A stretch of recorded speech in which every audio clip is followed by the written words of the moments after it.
Have you ever looked at your profit and loss and thought, where did all the money go? You had solid revenue, but the numbers, they just don't add up. What's on paper doesn't show what's in the bank. And trying to make sense of things like cost of goods sold versus overheads, operating expenses, it just makes your head spin. But that confusion isn't just frustrating, it hides the real problem. Hi, I'm Daryl Tronis from A Small Business Growth.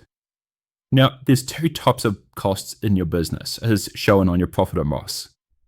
There is the direct costs, and depending on your accounting software, it may be called cost of goods sold or even cost of sales. This is the money that it takes to do the job. Then there's also the overheads or operating expenses. This is the money that it takes to run your business. Another term that a lot of people don't understand is the gross profit. This is one of the most important numbers in your business because if your gross profit is off, everything else is simply built on sand.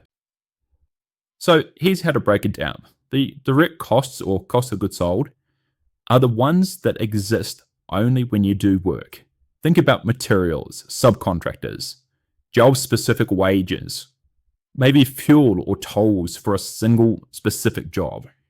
If you didn't do the job, the cost wouldn't exist.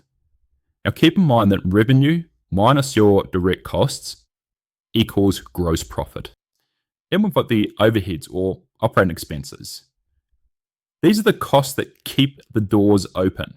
The admin wages, the rent, the phone, software, insurance.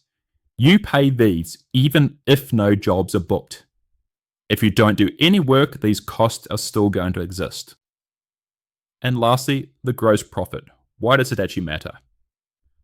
Well, it tells you how much money is left after doing the work, but before covering your operating expenses, your overheads. If your gross profit is too low, no amount of admin cutting or cutting the costs is going to save you, because the problem is in your pricing or delivery. Tracking your gross profit tells you if you're charging enough, if your jobs are actually profitable, and whether you can scale without sinking. So if you're only watching the bottom line, you're really flying blind.